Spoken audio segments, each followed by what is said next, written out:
All right, welcome back, everyone. First, I want to start off this episode with a quote from Vincent van Gogh. He once said, "If you hear a voice within you say you cannot paint, then by all means paint, and that voice will be silenced." And right now, you might initially think that this quote is completely irrelevant to everything, but we should remember this quote pretty much every day. Because how many times does the voice inside you say, sleep in, stop working, skip that exercise? It's probably a lot, probably happened to you even today, a good amount already.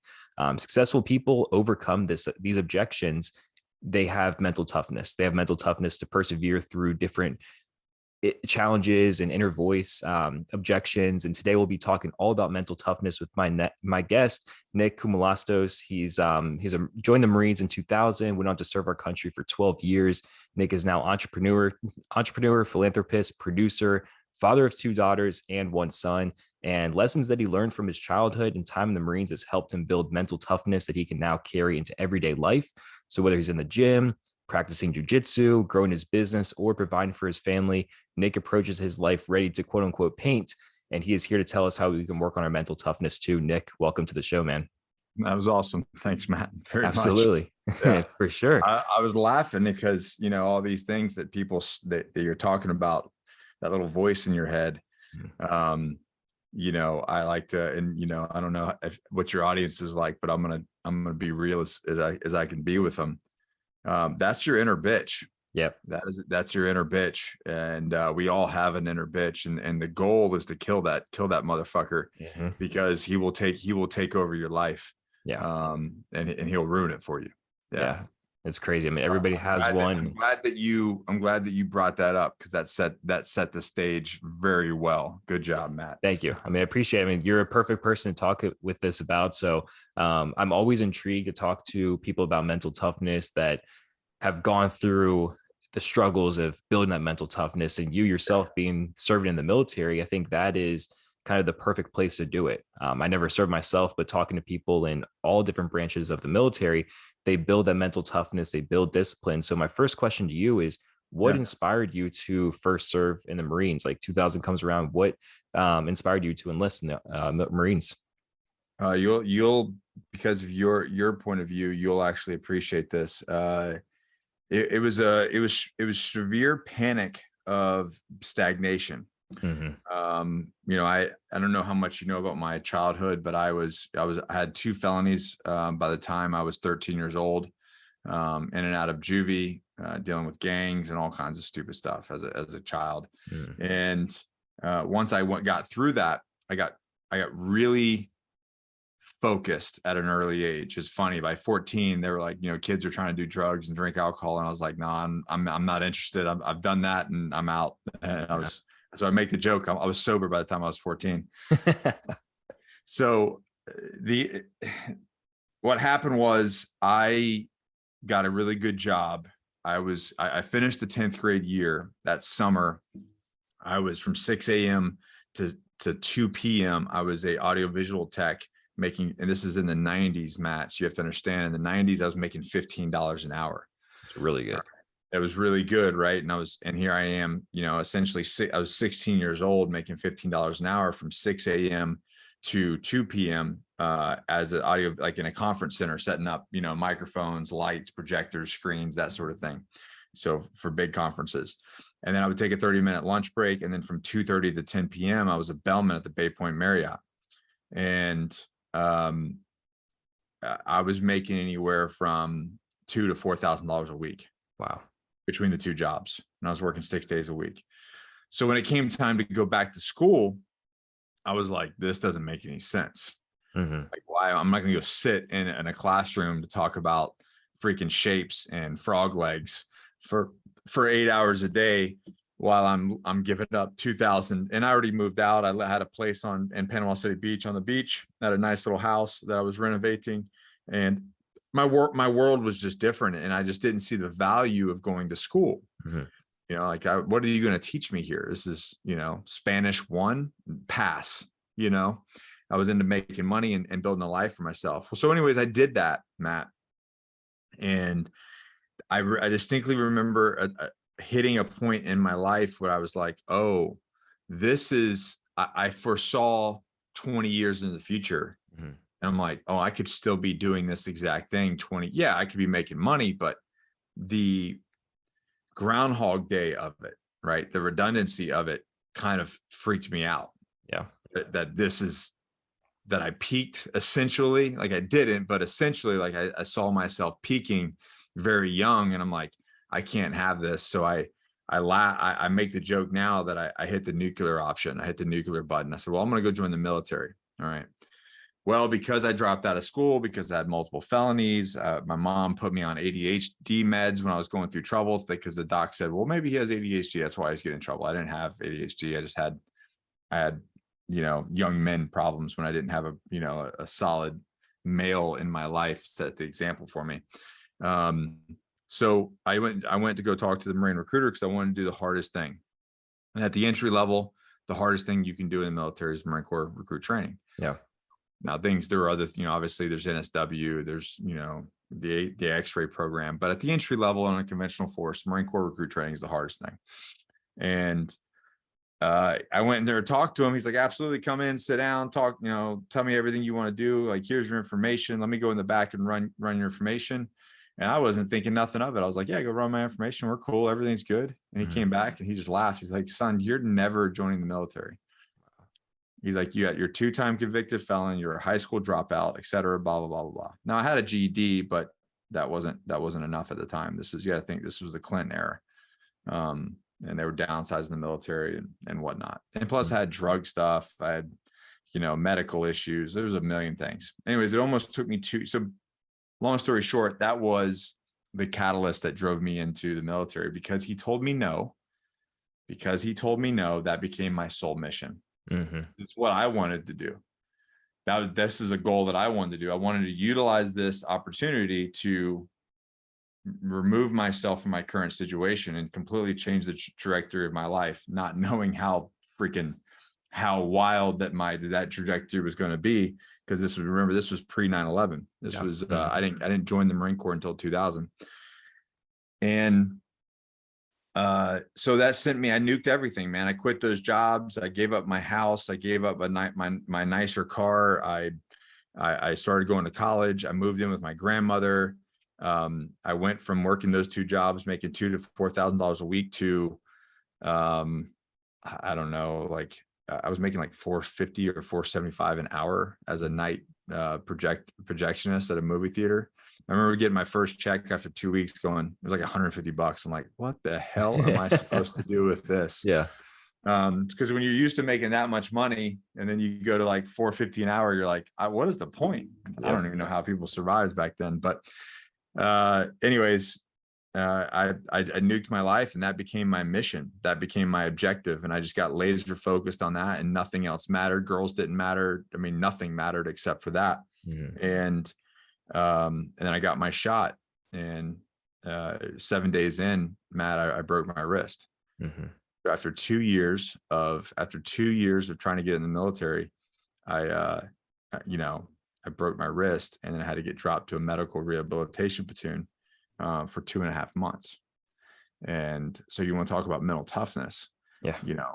First of all, they told me no. So I had to, who in their right mind suffers for 2 years as a teenager and stay laser focused for this goal, right? And then once you get in, and then you have that kind of like, you've worked for so long to make it, and then just to have the rug pulled out from underneath you.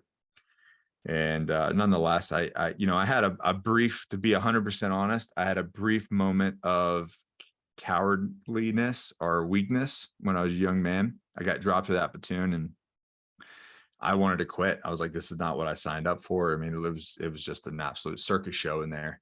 And I was like, this is not the Marine Corps that I wanted. Let me go home. I'll heal up. We'll give this thing another shot, and we'll try again. Luckily for me, I had some really good leaders.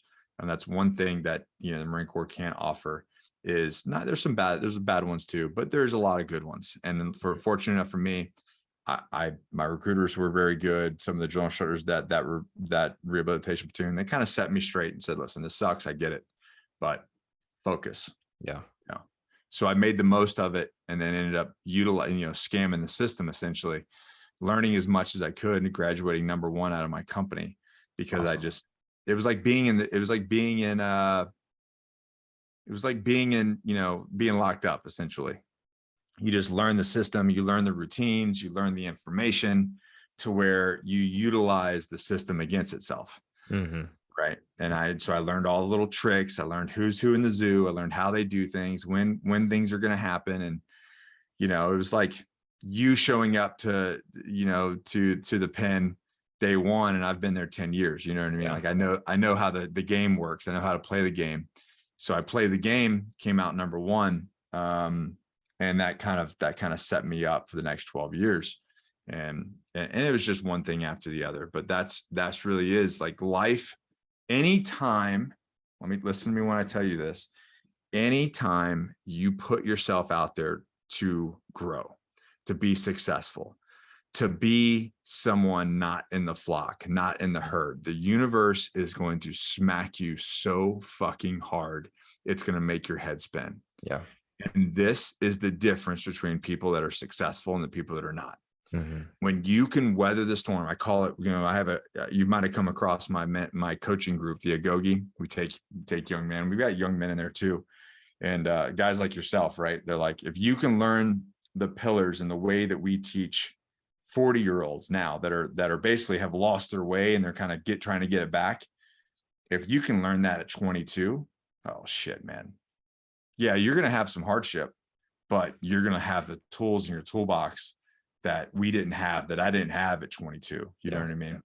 And so you just become so anti-fragile that nothing can stop you. But my point being is anytime you separate, you remember, I'm a bit of a nerd, Matt. So, did you watch Loki by any chance? Of course. Yeah. Okay.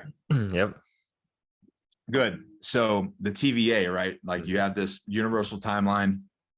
That's our world, man. That's the world that we live in. Yeah. Now, guys like yourself, as soon as you go, I don't want to be in this timeline. I want to create my own, right? I want to branch off in the universe and create my own reality and create my own future. The universe is going to do everything it can to do something to you. Yeah.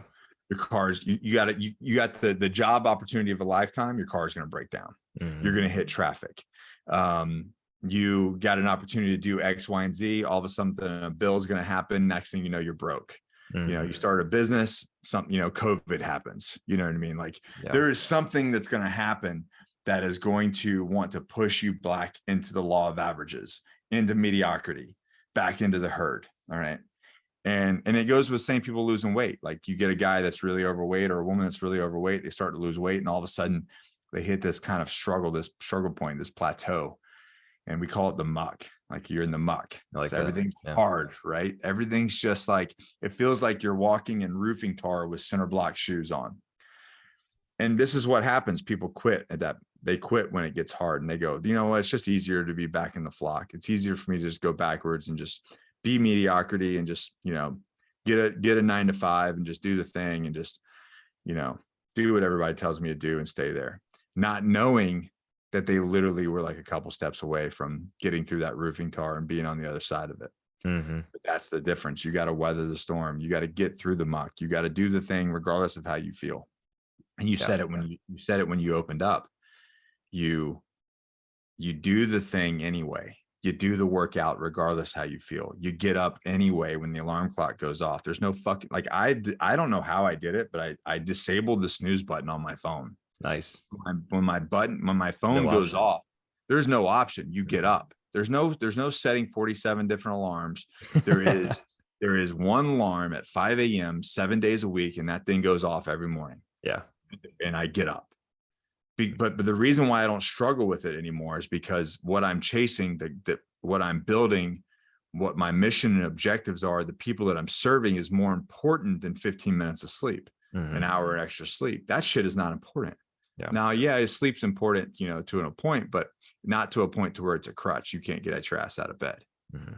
That makes sense. That's a long freaking answer for your question, but dude, I love it. Yeah. I mean, everything that you just said, like summed together, it takes a special person to do all of that. And it's not even in the sense of talent. Like you don't have to be grown into. Has jack and shit to do with talent. Exactly.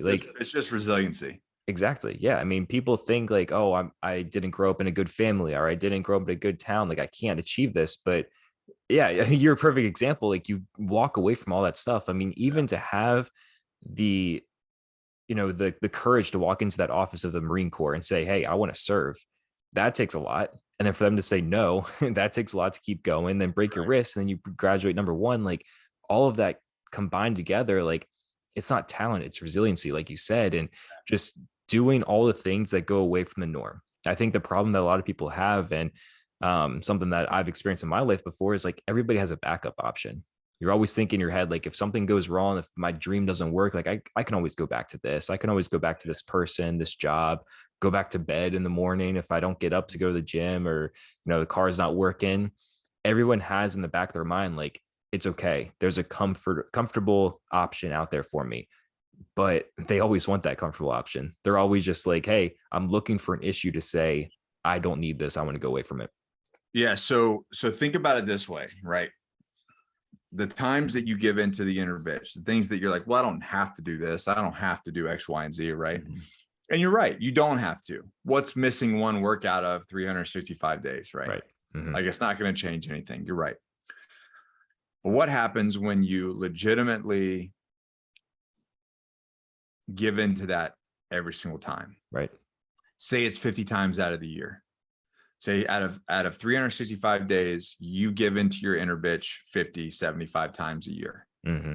What if those 50, 75 times, and it doesn't have to be a training session, right? It can be waking up early and you were going to work on your business plan. You were going to write a chapter of a book. You were going to do X, whatever the thing, you were going to film some content. You were going to make a podcast, whatever the hell it is that you're doing, right?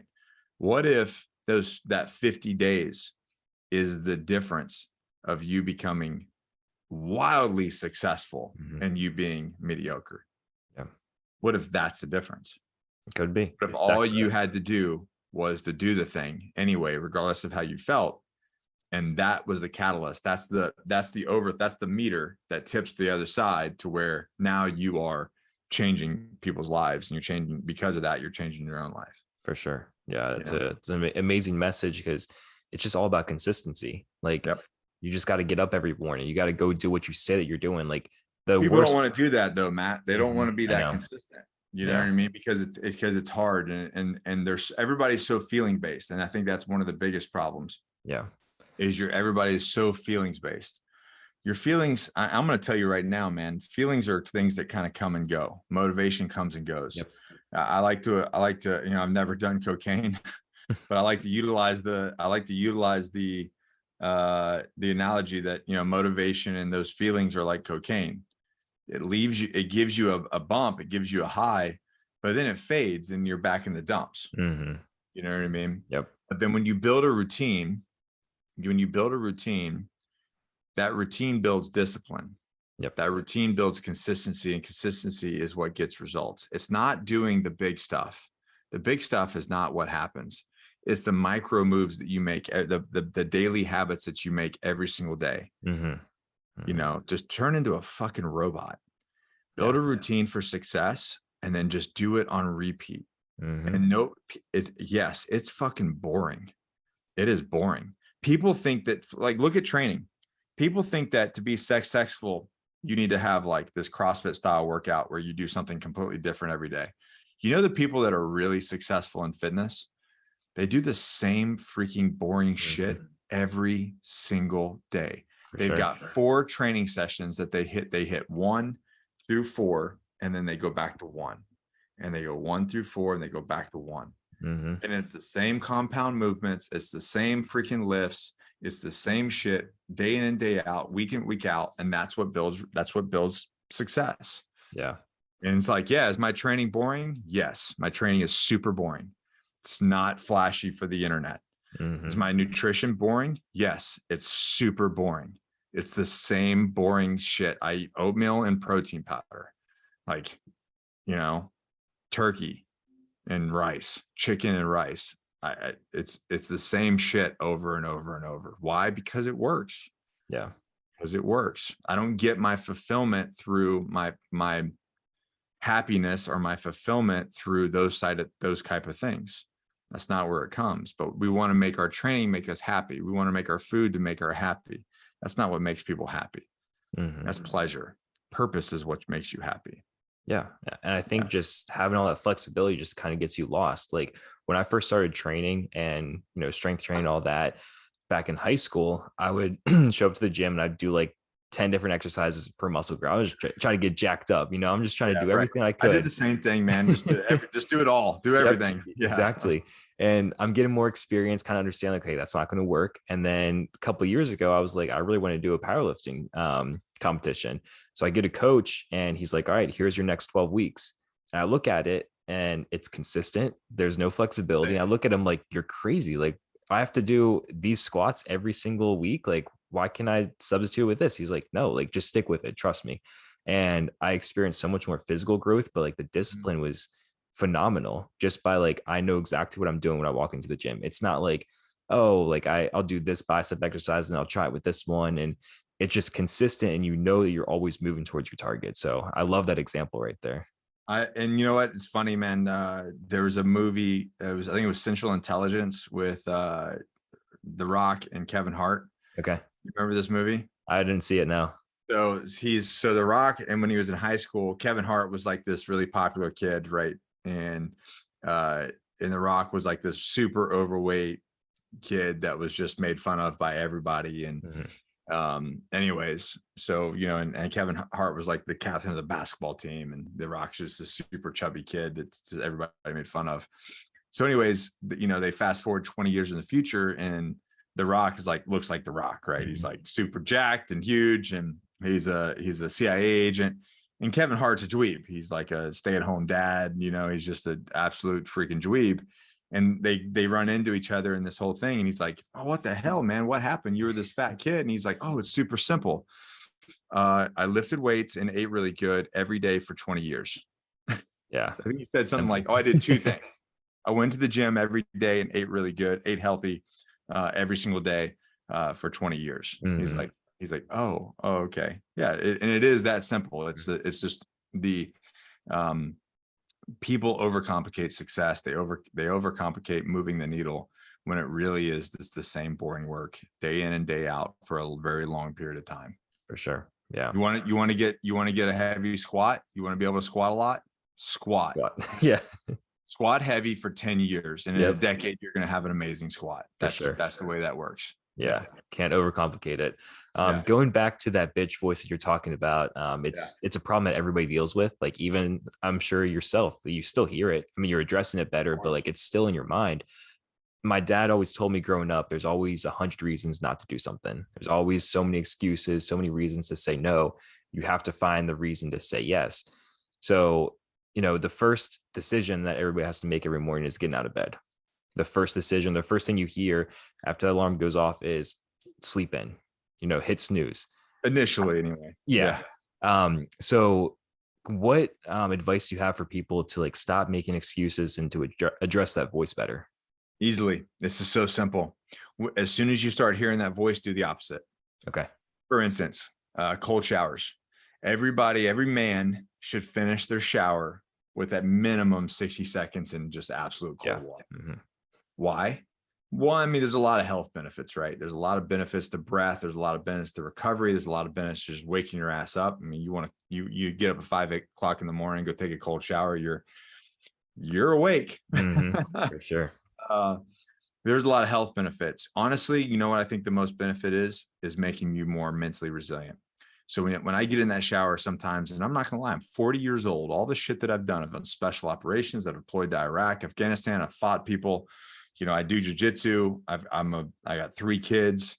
I've been through a bankruptcy. I've done some hard shit, and still I'll get in there. And every once in a while it's like, oh man, you can skip this one. No one's going to know. You don't need it. Just stay warm. It's cold, blah, blah, blah, blah. When you find yourself negotiating, when you hear that inner dialogue and it's going back and forth, right? You're like, no, I really need to do it. It's what's good for me. And the other guy's like, yeah, but what's one time? You know what I mean? When you start having that conversation in your head, immediately stop and do the thing. As soon as you recognize having that conversation, internal dialogue in yourself, you've already fucked up. Mm-hmm. So just absolutely do the thing. So like, there's times where like, I'm not, I'd say, hey, I can't say it, she'll turn on, but I tell the voice box in my house to set a timer for 60 seconds. And, I just do it right then. I'm just like, hey, 60 seconds. And I go to cold, and then I do the thing, and I'm better for it. But what it did was it kills the weakness. And we all have this weakness inside of us, this just absolute bitch of a human being. And that person wants that entity, whatever it is, it wants you depressed. Yeah. It wants you fat. It wants you broke. It wants you just sitting there, wasting away your life. It is not your friend. It's not looking out for you. It's like, well, I need to be recovered and I need to be this. No, that thing that's in your head it will eventually get you to commit suicide if you give it. It's the truth, man. If you give it quarter, if you give it authority over your life, it will lead to depression, and it will trickle down the thing to where you don't even want to live anymore. Yeah. But it starts really small. It starts with you're not gonna die if you miss that one training session. You're not gonna miss out if you miss 60 seconds in a cold tub, or cold shower. It's just the little things. Oh, it's just the one little dessert. It's one beer, it's one this, it's just a little bit of this. But you give into it at one time, and then it becomes a new thing, and becomes bigger and bigger. And next thing you know, you don't even recognize your life, and you're just like, man, I'm just stuck. I don't know what to do, etc. Yeah, for sure. I mean, the cold shower is a perfect metaphor for it. It's something that I've implemented time on, time off, like previous couple years. I've never was super consistent with it because of that voice, because it's like you do it for a couple of days, you're like, oh, cool, got the benefits. Like I can go back to warm showers. It's something I've been super consistent with lately, and I'm loving the benefits, and something I'm picking up on. So the way I'm doing it is, if I'm just running cold water, it's super hard for me to get into the shower, because you put that foot in, you're like, oh, it's so cold. Like you can't just go in and fully submerge. So I just stand under the shower and just let it run. Like you just embrace it, full in. So I started doing that, and it's working a lot better. But what I'm noticing now is a lot of times, you're halfway through the shower, and then I'm thinking to myself, oh, like I got the benefit, I can go warm now. Or, you're listening to a Joe Rogan or someone that's talking about the contrast between a cold plunge and a sauna, like, oh, heat and cold is good to mix together. So I'm thinking to myself, okay, just go super hot right now. But I think like, I'm not doing it for the benefit. I'm doing it for the comfort right now. Yeah. So I just look at myself and I'm like, dude, keep it cold. You have to, like, just suck it up and go through it. And it's helped me so much, not only starting the cold shower, but finishing it and doing it every single day. Like there's so many levels to this voice. I think people need to understand, like, it's not just don't hit the snooze button. It's get out of bed. It's not just start the cold shower. It's stay in it. But what it does though is it starts to compound in other areas of your life, because the reason why you need to do these things. They're like, well, what's the purpose of, other than the health benefits, what's the purpose of, doing that? It's because we live a soft life. I don't care who you are in America. Majority of people has a freaking cell phone. They have access to the internet. They have access to clean water. They have access to food. Yeah, I'm not saying that your life is perfect and that your life is, in abundance and people aren't struggling. It's not what I'm saying. But you have a roof over your head. You have blankets. You sleep in a bed. Like, let's be real. Like, we live very soft lives. So we have to fabricate hardship. Why? Because life at some point is going to get hard. What's going to happen then? If you are not trained, or if you have not trained your mind and body to struggle, you will crumble. You will absolutely crumble when times do get really difficult. And the fact that you're doing that now at 22 years old, when other things in life gets hard, you'll be like, it's okay. We'll get through it. I'll figure it out. You won't just completely fall apart. Right? Life is going to kick you in the nuts at some point. Life is going to kick me. I mean, life kicks me in the nuts sometimes now. Guess what? How it affects me? Very little. Mm-hmm. I'm like, man, what's the problem? We'll solve it. Yeah. You know what I mean? Mm-hmm. 30 years ago, I was like, I would damn near fall apart. You Yeah. know what I mean? But now I'm like, it's just a problem to solve. It's not a big deal. It's not the end of the world. We'll get through it like we get through everything else. Mm-hmm. That's the reason why men have to struggle. That's the reason why you put yourself in hard situations. It's not because of that particular thing. It's training for life. It's to make you mentally tough to where when life throws a shit show at you, because it will, you can handle it. Mm-hmm. And as a man, as a leader in your family, as a leader in your community, it is a necessity for you to be tough. Yeah, for sure. Definitely is. And like, it's the quote, tough times don't last, tough people do. You know, you're always going to have difficult times in your life, but if you're able to persevere and have that mental toughness, you're going to get through it. And something that people need to understand, this is something you like to preach, is it's not just about you. Like, you don't need to be mentally tough just for your life. Like, people are dependent on you. There's a book I read over the summer called Maximize Masculinity. And it's just all about your family, your business, like everything else that you're connected to. People are dependent on you. And right now in society, the book was written a long time ago, but it still applies today. It's probably even worse today. Society and everything wants men, especially, to become softer. And, you know, you have to conform, like you're saying, like, go with the flock. But with that, you're letting people down, and you just got to, you know, man up and go for it. I think that I take it one step further. And I think a man has a responsibility to have their shit together and to be living with purpose, because there is someone, it is selfish for you not to. It is selfish for you not to be at your best, because there is a human being out there waiting for you to inspire them. Yeah. There is somebody in your life right now that is waiting for you to inspire them to live a better and more successful life. And you're the only one that's going to do it. Period. Mm-hmm. And if you're not living up to the very best version of yourself, then you are doing that person a disservice. Yep. There's a life in your life right now waiting to be changed. And if you don't have your shit together, it's not going to happen. Mm-hmm. And that's a selfish thing. Yeah. And it goes both ways too. Like, those people that look for you or look to you for that, they might be like, oh, Nick slept in today, I can sleep in. If he does it, I can do it. So it's like understanding that you have to be great for them, but you also can't give in, because they're going to give in as well, 10 times more. That's right. Yeah. Nick, how do you define success? That's a great question. I'll tell you this. So I have something called the success matrix. So I put success in the middle, and I've got some outlining things. So, like, what is it to be successful, Matt? Give me a word, like success in a certain arena. Financial is one of them. Give me another one. Family. Okay. So your relationships, family relationships. All right. You got any more? Influence in your community and like podcasting, stuff like that. Okay. So business, right? Yep. Your Mindset. Business how about your fitness?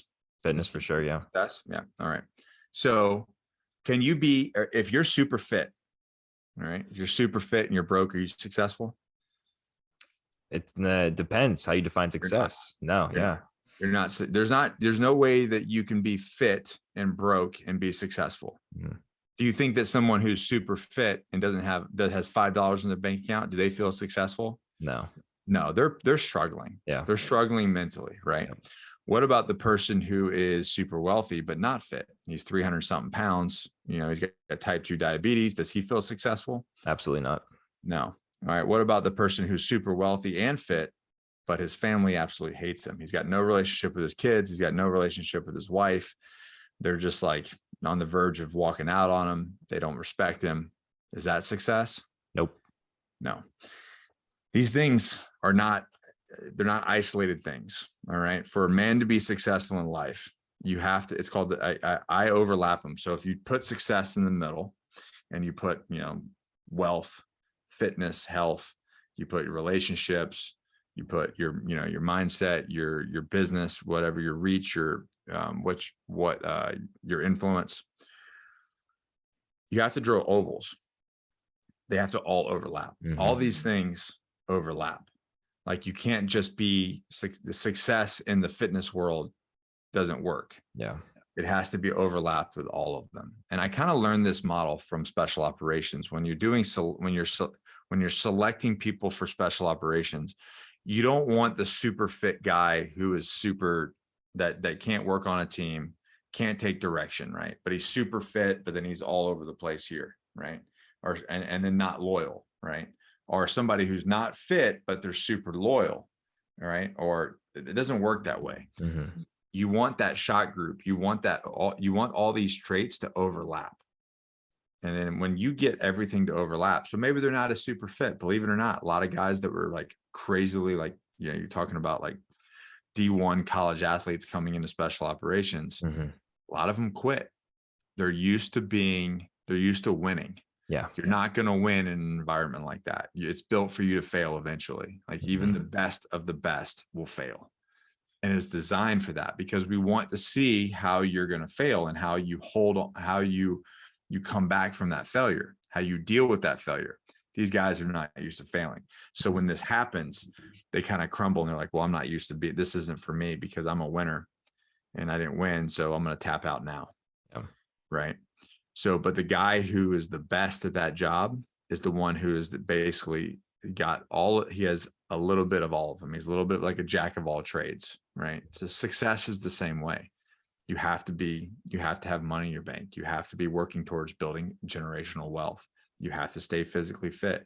You have to maintain your relationships. You have to maintain your influence and your work and your personal growth.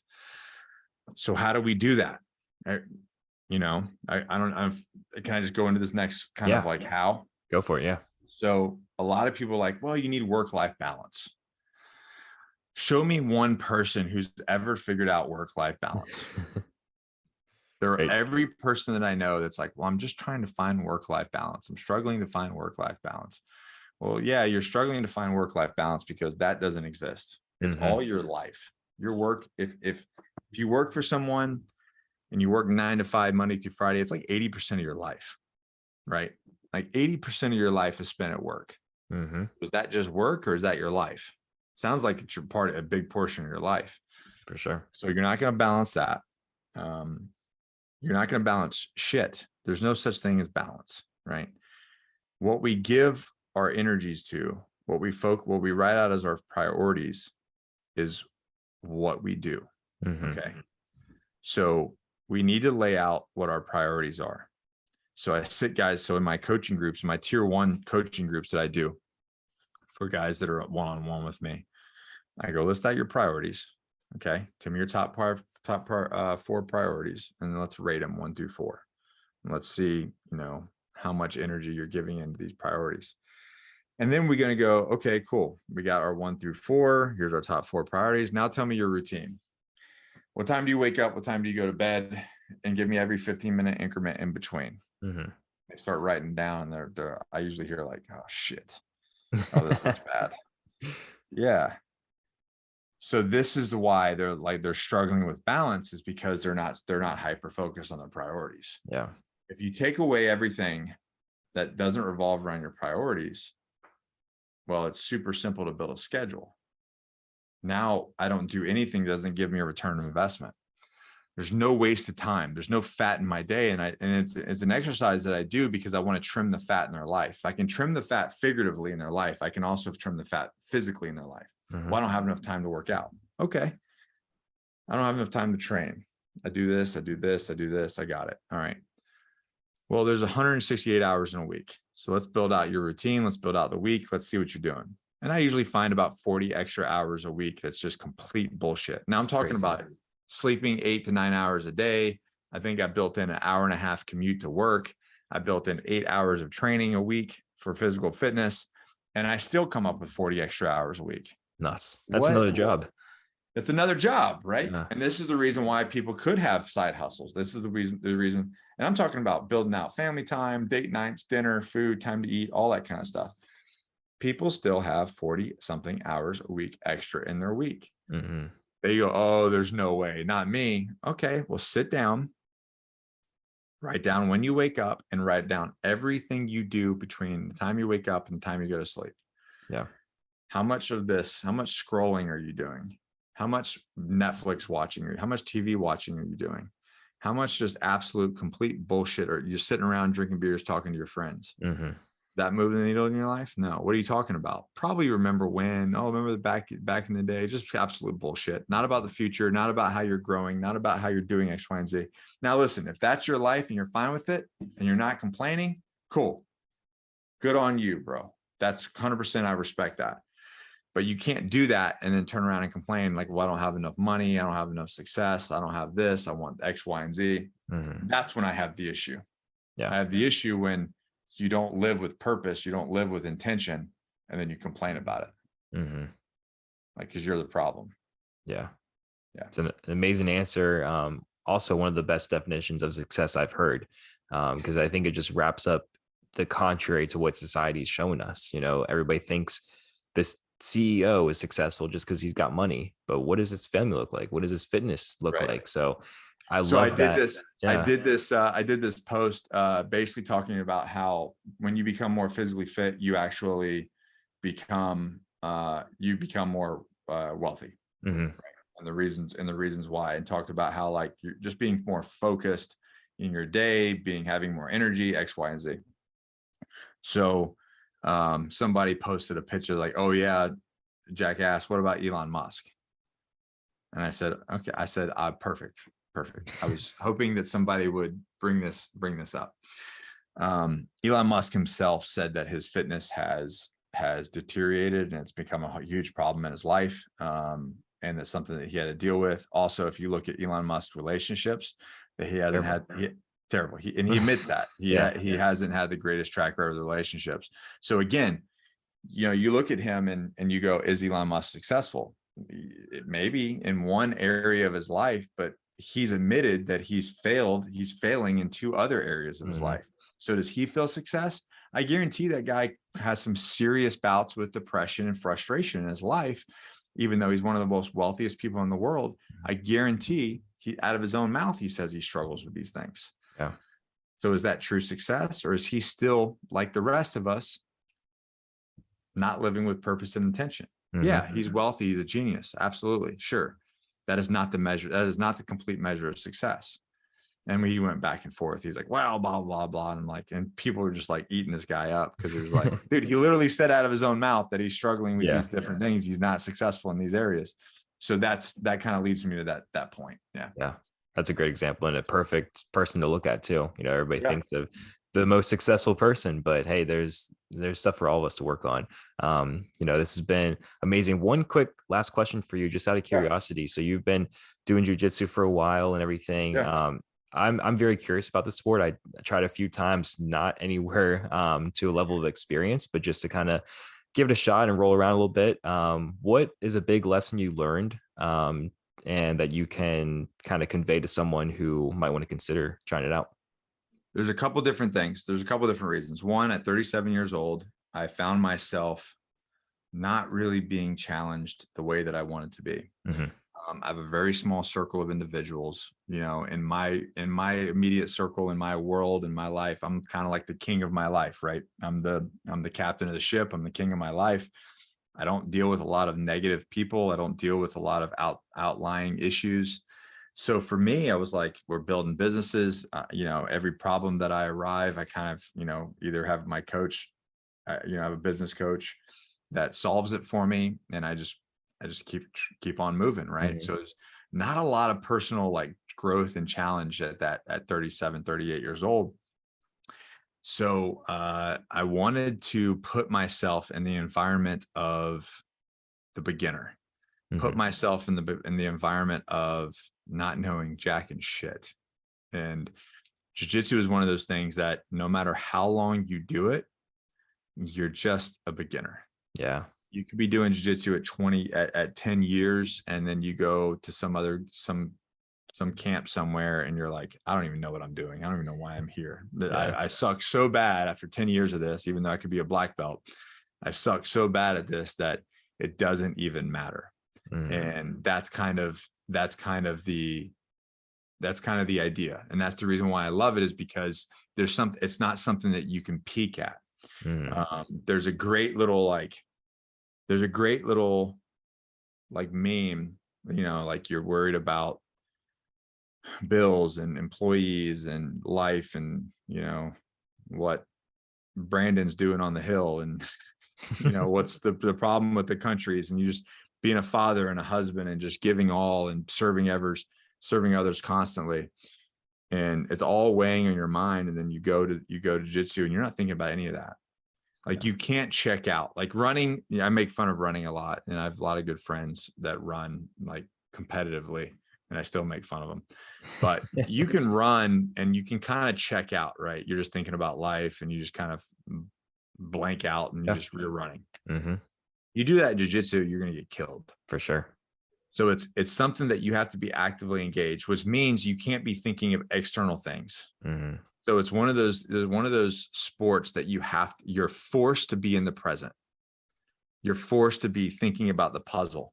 And what happens when you do that is all the external bullshit fades away. Mm-hmm. You're just present. And for me, I'm always thinking about 5 steps ahead. I'm always thinking about my day. I'm thinking about how at 3:15 on the East Coast, I got to go deliver a live mentorship / Q&A to our Gogi members. Mm-hmm. Right. So that's on my mind. Then at 5, I've got to clock out of work. I got to go serve my wife and my kid. That's on my mind. But when I go to jiu-jitsu, there's nothing on my mind. Yep. It's an hour and a half of just complete kind of focus and silence. Mm-hmm. And not to mention, as a man, most men, and this is sad, majority of men are very uncomfortable in their own skin. Mm-hmm.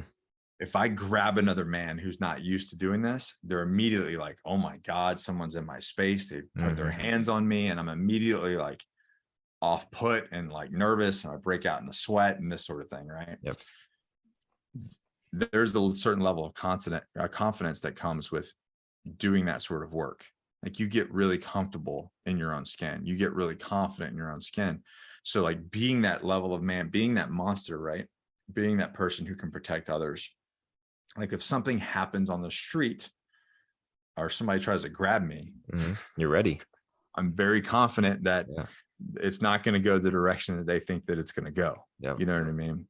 Not just with blows, but also just being able to control another human being, get them to the ground. Most fights, majority of fights, going to go to the ground. Mm-hmm. And if it goes to the ground, well, like I'm going to make you my bitch. For sure. You know what I mean? And most men don't do that. And we see this with law enforcement, right? We see this with untrained law enforcement, that some criminal is just having their way with them and they can't hold them down, and they can't. And the reality is, to control another man on the ground is actually very simple if you know what you're doing. If you know how to control a human being, it is not that difficult. In 6 months of training in jiu-jitsu, you're well advanced than the majority of people walking away. Yeah. So it's multifaceted, right? It's an area in which you never have to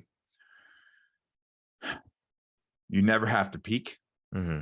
And the other one is an enormous amount of personal growth. Yeah. I love that. It's a great way to put it. So, awesome. Well, Nick, it's been an absolute pleasure. I've definitely learned a lot. And, I think a lot of people experience a lot of personal growth just by listening to this, and, re-listen to it back is my encouragement to everyone. Just keep fighting that voice and always try to get better. So thank you again for your time. It's been a pleasure.